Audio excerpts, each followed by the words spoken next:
Morning बच्चों। देखो क्या पढ़ रहे थे अपन पढ़ रहे थे एक्सरसाइज नंबर 2.5 और इस एक्सरसाइज नंबर 2.5 के अंदर अपन आज क्या पढ़ेंगे, आज अपन इसके लास्ट के क्वेश्चंस करेंगे। कल मैंने आपको क्वेश्चन नंबर 10 बताया था, ठीक है, और उसका फर्स्ट पार्ट बताया था, सेकंड पार्ट आप करेंगे। Okay, question number 11, question number 12, question number 13 और क्वेश्चन नंबर 14 वो अपन नहीं करेंगे, ठीक है, बिकॉज ये अपने कोर्स से हट चुके हैं। ओके, तो अपन करेंगे क्वेश्चन नंबर कौन सा, 15। Today we are doing question number 15 and in question number 15 we have give possible expressions for the length and the breadth of the each of the following rectangles. एक rectangles के अपने पास जो है perimeters अपन को find out करना है, length और breadth, in which their areas are given. ठीक है, एरिया गिवन है आपको और लेंथ एंड ब्रेथ आपको फाइंड आउट करनी है। ओके, तो देखो एरिया लिख लेते हैं अपन।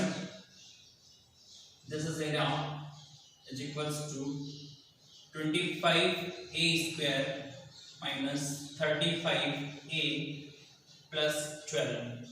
ठीक है, इस तरीके से ये अपन को क्वेश्चन दे रखा है। अब एरिया क्या होता है बच्चों, tell me what is the area of rectangle. Area होता है अपने पास L इंटू बी, मतलब यहाँ पे ये जो आपको दे रखा है इसको आपको कन्वर्ट करना है किसी मल्टीपल वैल्यू में, मतलब किसी इसको फैक्टराइज करना है या जो भी आपको करना है। ठीक है, यहाँ पर अपन को जो दे रखा है 25a square minus 35a plus 12, यहाँ पर ये जो दे रखा है अपन को एक क्वाड्रेटिक इक्वेशन है।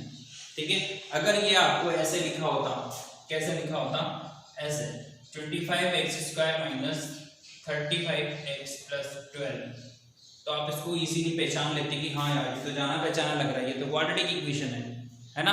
पर यहाँ पे बस कितना सा चेंजेस है, यहाँ पर ये जो अपना वेरिएबल है वो x की फॉर्म में दिया होता है, यहाँ पे किसकी फॉर्म में दे रखा है, a की फॉर्म में दे रखा है। तो अगर आप यहाँ पे इससे को देख के अनकंफर्ट फील कर रहे हो तो इस a को आप क्या लिख सकते हो, x भी लिख सकते हो। ओके, बाद में अपन वापस x को क्या मान लेंगे, a मान लेंगे।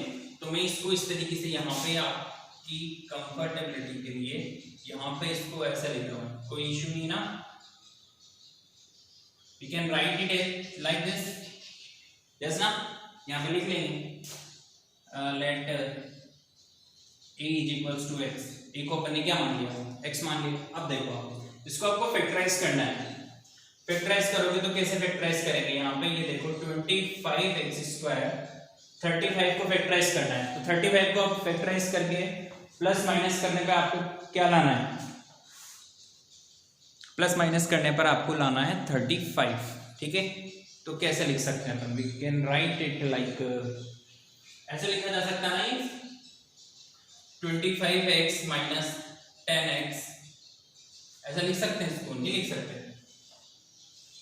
देखो प्लस और माइनस करोगे आप तो कितना हो जाएगा, माइनस का 25 और माइनस का 10, तो ये तो हो गया माइनस का 35। ठीक है, मल्टीप्लाई करोगे आप इसको, माइनस के 25 को मल्टीप्लाई करोगे किससे, माइनस के 10 से, तो कितना होगा ये, प्लस का 250 होगा। ठीक है ना। अब क्वेश्चन में कुछ गड़बड़ है क्या, नहीं है। 25 को 12 से मल्टीप्लाई करो, कितना हो रहा है, यहाँ पे a और c को मल्टीप्लाई करते हैं ना, मैंने इसी तरीके से करते हैं स्प्लिटिंग मेथड में, है ना। तो 25 को 12 से करेंगे तो 0 6 आया, 24 प्लस 6 30 हो गया। देखो फैक्टर गलत हो रहा है शायद, है ना। 25 35 क्या लिखा जा सकता है, इसको क्या लिखेंगे अपन, फैक्टर। देखो इसको फैक्टर करने थे अपन को, है ना, क्या फैक्टर होंगे, इसको फैक्टराइज करना है। तो 25 को पहले 25 को मल्टीप्लाई करें अपन 12 से। ठीक है, कितना हो रहा है ये हो जाएगा 12 5 60, तो 0 6 लिखेंगे, 24 और ये 6, ये तो हो गया 300। ठीक है ना, 300 मतलब अपने पास जो फैक्टर है वो इसको अपन को फैक्टराइज करना है। अब 35 है, 35 को अपन क्या लिख सकते हैं, देखो यहाँ पर मैं इसको लिख रहा हूँ 20, ठीक है, और इसको लिख रहा हूं क्या 15। ठीक है, देखो 20 को जब आप मल्टीप्लाई करोगे किससे 15 से तो कितना आ जाएगा 300 आ जाएगा। ठीक है, और माइनस का 20 करोगे और माइनस का 15 करोगे तो माइनस का 35 आ जाएगा। ठीक है, मतलब इसके जो फैक्टर होंगे, यहाँ पे मैंने 25 जो है गलत लिख दिया था, 20 और 15 लिखेंगे। ठीक है, अब आ रही है आपको समझ में कि फैक्टर कैसे हो रहा है। आगे चलो, अब क्या लिखा जा सकता है इसको, इन दोनों में से क्या कॉमन आ रहा है, इन दोनों में से कॉमन आ रहा है बताओ, एक तो 5 कॉमन आ रहा है और एक x कॉमन आ रहा है। ठीक है, तो यहाँ पे क्या बचेगा 5x माइनस ये 20 जो है कितने टाइम जाएगा 4 टाइम। यहाँ से आप इन दोनों में से क्या कॉमन आ रहा है 3 कॉमन आ रहा है, तो यहाँ पे क्या बचा ये 5x माइनस का 4। आ रही है आपको बात समझ। आगे चले, इन दोनों में से क्या कॉमन आ रहा है, इन दोनों में से कॉमन आ रहा है 5x माइनस 4 और इधर से क्या कॉमन आ रहा है 5x माइनस 3। ठीक है, तो यहाँ पे ये क्या लिख रहे थे अपन l इंटू बी लिख रहे थे, मतलब एक तो किसको रिप्रेजेंट करेगा लेंथ को, दूसरा किसको रिप्रेजेंट करेगा ब्रेथ को। तो ये l इज इक्वल्स टू क्या लिख लेंगे अपन ये 5x माइनस 4 और ये ब्रेथ इज इक्वल्स टू क्या लिख देंगे 5x माइनस 3। अब यहाँ पे देखो x को अपन ने a को x अज्यूम किया था, तो इसको आप ऐसे भी लिख सकते हो, ये 5a माइनस 4 और ये 5a माइनस 3। तो ये आपकी लेंथ और ये दूसरा ब्रेथ हो गई। आया क्वेश्चन समझ में या नहीं आया बताओ। ठीक है, आपको मिडिल टर्म स्प्लिटिंग मेथड से फैक्टर करने थे और इस फैक्टर को इस फॉर्म में लिखना था।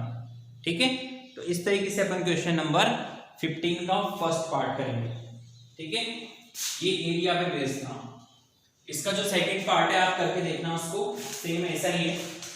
ठीक है, मैं आपको क्वेश्चन नंबर 16 बता रहा हूँ नेक्स्ट में।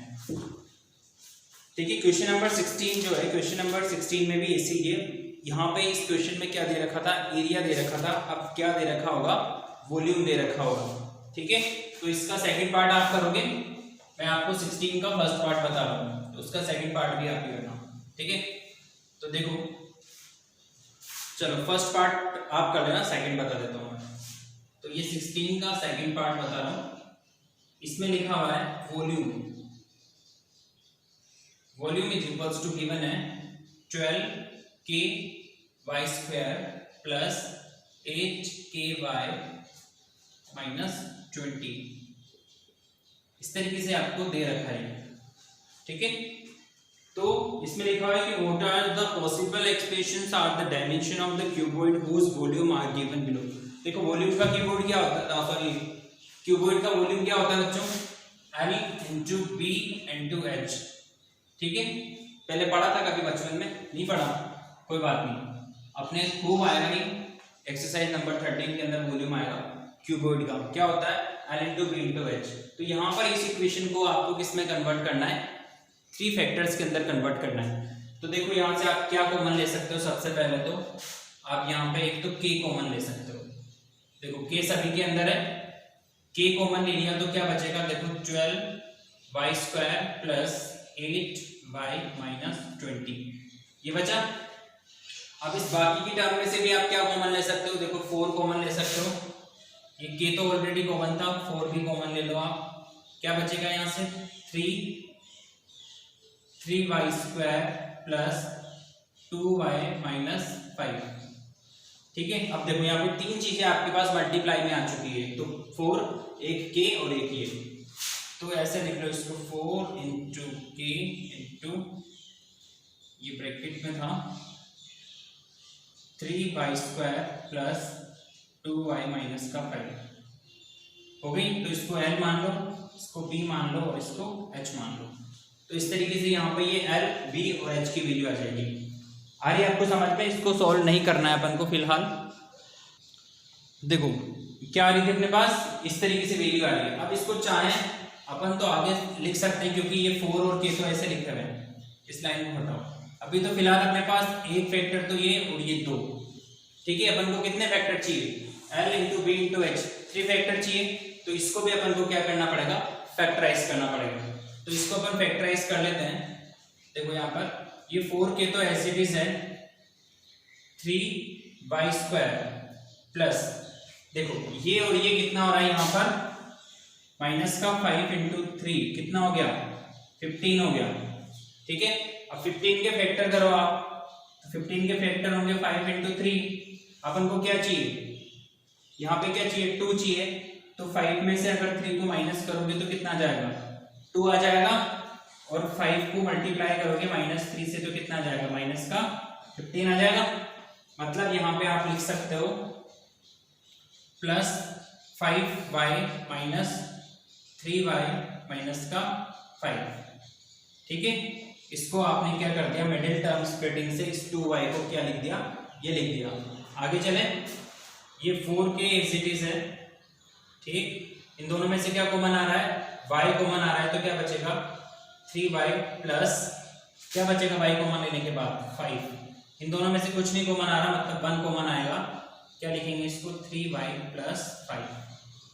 ठीक है, अब देखो ये 4k एज इट इज, यहाँ से क्या कॉमन आ रहा है 3y प्लस 5, यहाँ से क्या कॉमन आएगा y माइनस 1। अब देखो 1 2 और 3 मल्टीपल हुआ ही नहीं हुए, तो L into B into H, ये तीनों जो है एक क्या करेंगे, लेंथ ब्रेथ और हाइट को रिप्रेजेंट करेंगे।